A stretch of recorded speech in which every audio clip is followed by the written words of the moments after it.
Jannatul Firdaus, she is a very regular viewer and she always participates with all relevant and important questions.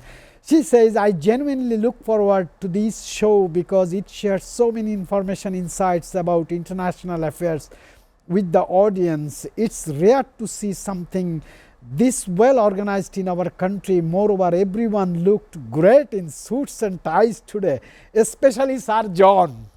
She said, especially Sir John.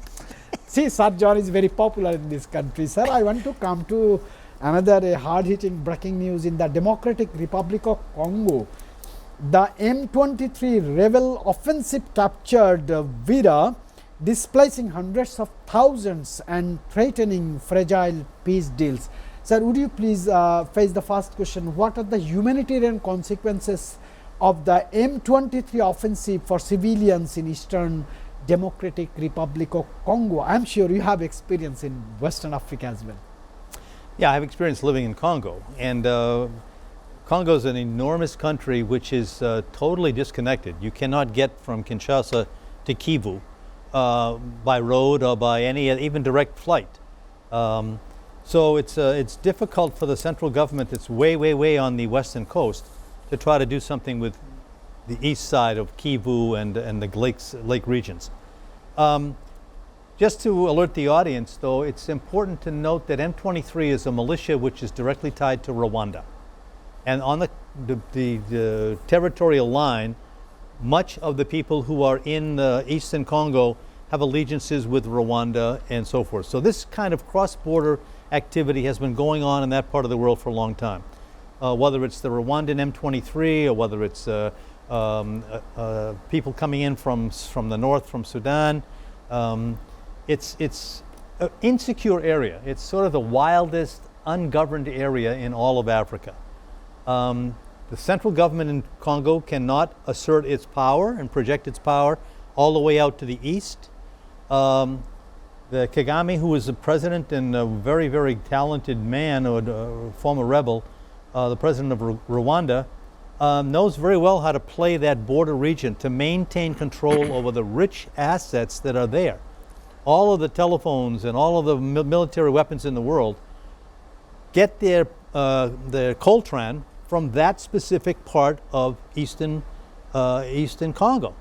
So you'll see artisanal people digging wells all over that part of the country to get the minerals that are necessary to make cell phones, automobiles, generators, battleships, you name it.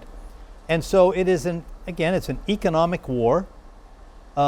If you want to try to make a comparison between that region and what's going on in Ukraine, it's also some kind of pride issue with Kagame that he's able to control the Kivus and all that part of eastern Congo.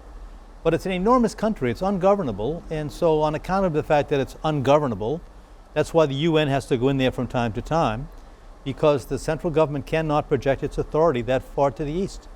So do you find these tensions will be intensifying in coming days? They're constant. No need to intensify. As a matter of fact, M23 has withdrawn and gone back into Rwanda. They do the business, they do the damage, they come in, they create some of a chaos, but they withdraw.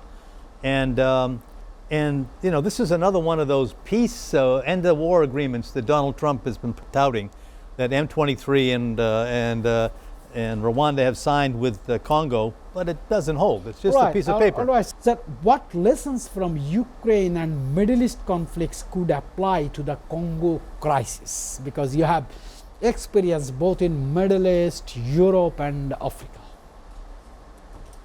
Well, I think, you know, as I said, that this disagreement between M23, rebel group, and from Rwanda, and the DRC in the Lakes region in eastern Congo, basically is about resources.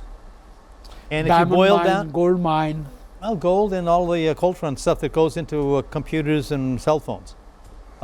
And there was an effort made years ago to try to restrict any kind of export or use of that material. And there was signatures signed at the UN that everybody would agree not to use this material taken from these artisanal miners in Eastern Congo. Nothing came of that.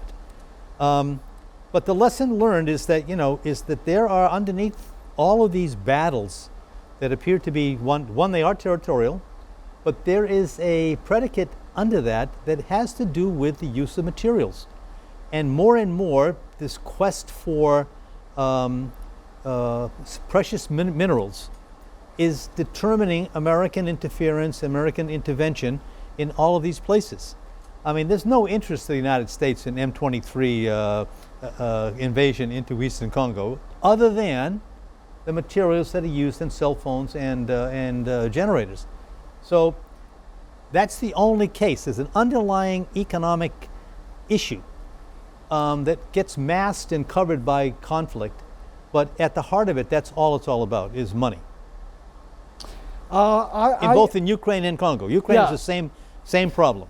You have long experience regarding Bangladesh, its culture, its food, its entertainment, its political diversification. I want to get your comment at last. I have only 2 minutes, sir. Well, I think it's wonderful that these two gentlemen speak so highly about Bangladesh. I want to send out my condolences to the family of Osman Hadi. It was a terrible situation.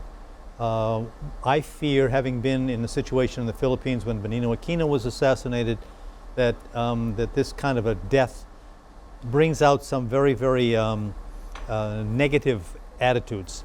I think that the youth of the country have been knocking on the door. I think that it has not opened wide enough for them at the current time, and I think that accounts for some of the violence that occurred with the buildings that were burnt.